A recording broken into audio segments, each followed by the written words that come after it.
Pronto, André, você eu acho que resumiu bastante, de maneira bastante clara o que aconteceu. São esses dois fundamentos para o Santa Cruz pretender a rescisão do contrato com a Volt, inclusive cobrando da Volt uma multa de, salvo engano, R$ 120 mil pela rescisão, Exatamente. por ter dado causa à rescisão antecipada do contrato.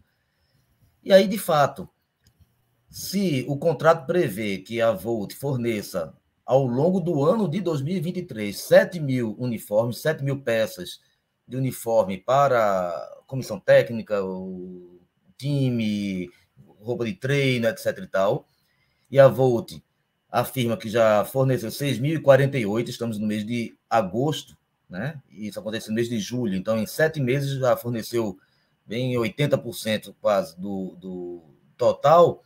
Evidentemente, não há nenhum descumprimento. Ela tem até 31 de dezembro para cumprir as 7 mil.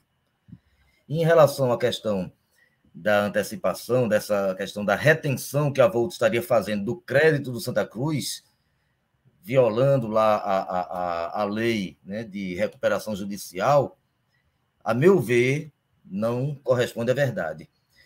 Ora, o que o contrato prevê é que o Santa Cruz, que a Volt deverá pagar ao clube, ao Santa Cruz, royalties pela utilização da marca, nas camisas, nas canecas, enfim, nos produtos que ela produzir para vender.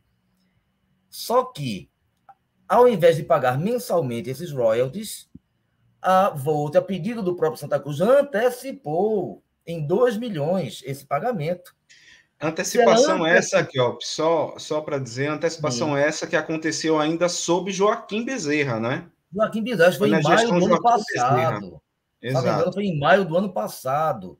Então, se ela antecipou, ela, consequentemente, ela já pagou esses royalties, pelo menos até o montante dos 2 milhões, né? Enquanto ela não resgatar esses 2 milhões, ou seja, se o somatório mensal daquilo que deveria ser pago a título de royalties não alcançou ainda os 2 milhões, a Volt não está devendo nada ao Santa Cruz.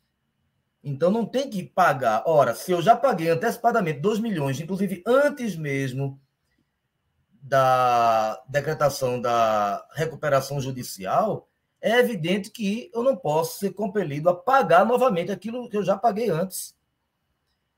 É o que se chama em direito, uma expressão muito comum em direito, chamada bis in idem, que é você fazer a coisa em dobro, fazer uma coisa duplamente. Então, se eu já paguei antecipadamente, eu não sou obrigado a pagar mensalmente aquilo que era devido, né? Então, tem uma espécie, digamos assim,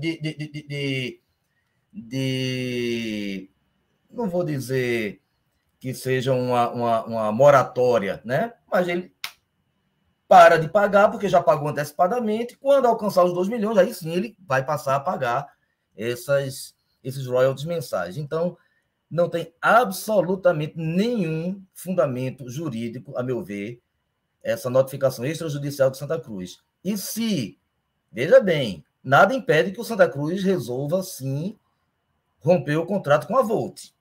Ninguém é obrigado a se manter ligado numa relação jurídica com outra pessoa, se não quiser. Pode.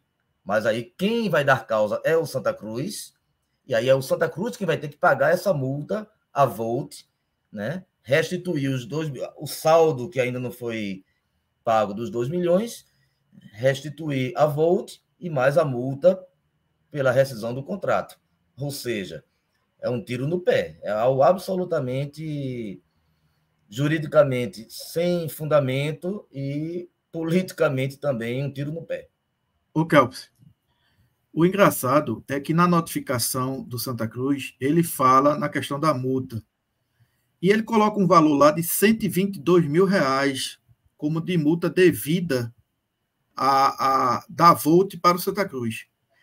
Já na petição, quando a Volt contra a minuta, ela não fala nesse valor, ela fala dizendo, olha, tem uma multa aqui, e além das perdas e danos. Mas na petição que a Volt coloca lá no processo de recuperação judicial, ela fala o valor da multa. E pasmem-se, senhores, enquanto Santa Cruz está falando em R$122 mil de multa, a Volt está falando em 4 milhões de reais de multa. Veja que é uma distância cavalar entre o que o Santa Cruz entende que é devido para eles de multa e o que a Volt e a Martins entendem que são devidos para eles a essa multa de 4 milhões de reais.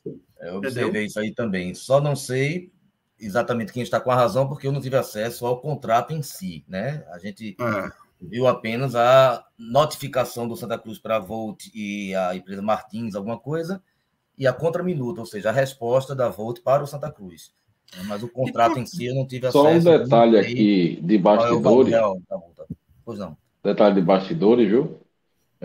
Santa Cruz tentou muitas vezes com a Volt mais antecipação de receita. Entendeu? E a Volt se negou, porque a Volt fez um negócio, não foi nem com o Joaquim, nem com o Antônio Neto, foi com o Santa Cruz. E ela adiantou o valor para o Santa Cruz. Joaquim usou o dinheiro, gastou tudo lá, né? Não se sabe, pagando salário, tal, ou o que quer que seja, mas a Volt não tem culpa. Né? E outra questão é que a Volt diz que entregou esses 6.048 peças, né, já, e tem uma camisa aprovada e solicitada pelo Santa Cruz. O Santa Cruz disse, olha, eu quero que o padrão seja assim para a Volt, né, para ser lançada com o terceiro uniforme. Inclusive já tem peça publicitária gravada com ex-ídolos do Santa, com ex-jogadores, né? Já tem tudo pronto, e agora nesse impasse não foi lançado, ou seja, com certeza muitas dessas peças aí, pouco menos de 1.000 peças que o Santa Cruz que a Volt está faltando entregar para completar as 7.000 peças, né? Seriam também desse terceiro padrão, que está parado no momento, o lançamento, por causa desse imbróglio na justiça entre Volt e Santa Cruz. Sinceramente falando... Pode falar, Matheus. Não, agora, eu fico pensando aqui, tá? Digamos que a resposta da Volt corresponda com a verdade. Eu fico pensando o que é que se passa na cabeça do jurídico do Santa Cruz para entrar com esse tipo de medida. Pronto. Era questionando isso, entendeu? Era isso que eu ia falar. Veja, na minha opinião, observando os argumentos do Santa Cruz e os argumentos da Volt, eu acho que isso não é matéria para se rescindir um contrato desse porte.